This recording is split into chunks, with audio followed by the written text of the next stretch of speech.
네, 트럼프 대통령이 취임한 이후에 최초의 아시아 순방인 거죠. 그동안에 이제 미국의 대아시아 정책이 변하는 것이 아닌가, 그리고 아무래도 자국 이익을 하다 보니까 동맹 관계도 많이 변하는 것이 아닌가, 여러 가지 추정이 이제 제기되어 왔었습니다. 그리고 특히 북미 간에도 이제 군사 대결을 좀 시사하는 그런 말전쟁이 계속 지속이 되었었는데요.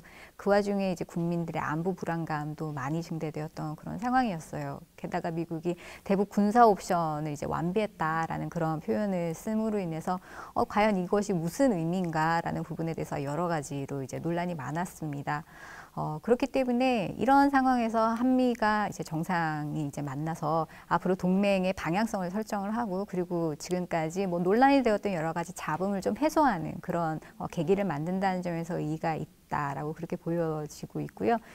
크게 봤을 때 한 세 가지 차원에서 의의가 있다라고 보여지는데요. 첫 번째로는 한국으로서 이제 미국의 정책적인 방향성을 다시 한번 재확인하면서 그와 아울러서 한국 정부가 대북 정책을 어떤 식으로 디자인하고 있는가, 여기에 대한 좀 불필요한 오해들이 있습니다. 이 부분을 좀 해소하는 것이 첫 번째로 중요한 의의가 될 것 같고요. 두 번째는 트럼프 대통령이 한반도 안보 현실에 대해서 좀 더 잘 알 수 있도록 그렇게 도와줄 수 있는 계기를 만든다라는 점이 되겠습니다. 세 번째는 이제 주변국에 대해서 이제 동맹이 보낼 수 있는 전략적인 메시지를 이제 전달할 수 있는 기회로 활용한다는 차원이 될 것 같은데요. 그렇게 되면 대외적으로는 미국의 안보 공약을 확인하고, 그리고 한미 동맹의 결속력을 다시 한 번 더 재강조하면서 신뢰성을 좀 강조할 수 있는 그런 부분들이 있을 것 같고요.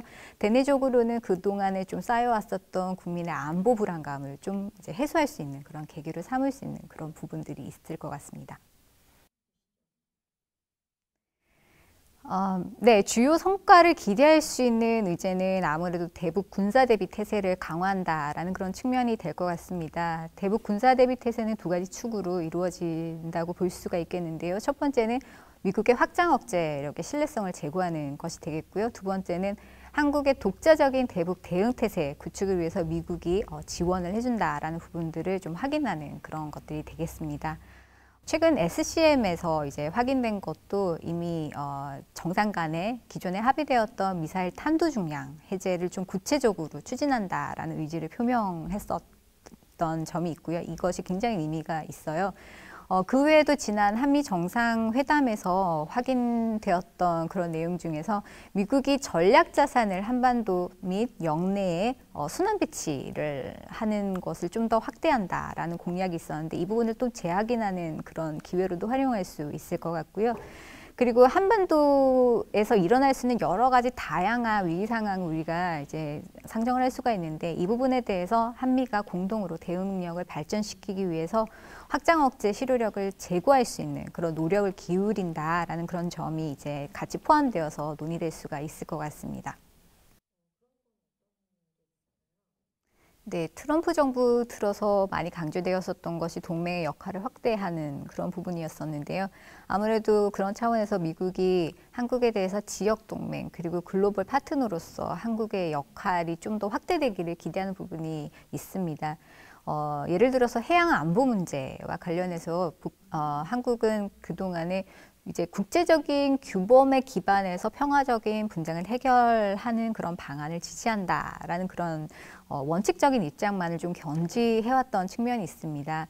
그래서 미국 내 학자들은 이 같은 미온적인 태도에 대해서 약간은 실망하는 그런 모습들을 보여왔긴 했었는데요. 아마 이와 같은 뭐 해양 문제에 대해서 한국이 조금 더 보이스를 높여주기를 그런 기대를 하는 부분들이 있을 것 같고요. 그 외에도 뭐 글로벌 차원에서 국제 평화 활동에 대한 한국의 기여, 그리고 재난구호 등 뭐 비전통적인 안보 위협에 대해서 한국이 어느 정도로 군사적인 기여를 할 수 있는가, 이런 부분에 대해서 좀 기대치가 높아져 있는 상황입니다. 그렇기 때문에 글로벌 파트너십이 강조되는 만큼 한국과 미국이 미래 동맹으로서 좀 비전을 어떤 식으로 가져가면서 지속적으로 이 부분을 확대하고 넓혀갈 것인가, 이런 부분에 대해서 협의가 필요할 것이고 아마 기대하는 것들이 많을 거라 생각합니다.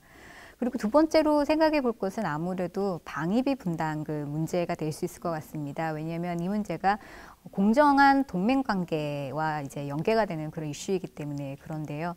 아무래도 한국의 역할이나 책임을 증대하는 차원에서 강조될 수 있을 것 같습니다.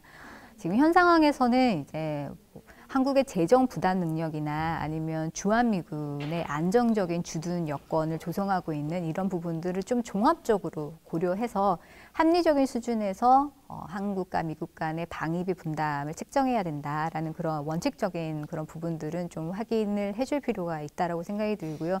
그리고 이후에 이제 방위비 분담 특별협정 협상이 시작되면 그때 이제 서로 윈윈할 수 있는 그런 방안을 조금 우리가 전략적으로 모색을 하면서 대비하는 것이 바람직할 것으로 예상이 됩니다. 네, 앞으로도 아마 미국은 북한을 핵 보유국으로 인정하지 않겠다라는 그런 입장을 계속 유지를 할 것으로 생각이 됩니다. 왜냐하면 비핵화 목표에 대해서 한미가 이제 공조를 하겠다라는 부분이 강조될 것이기 때문에 그렇고요.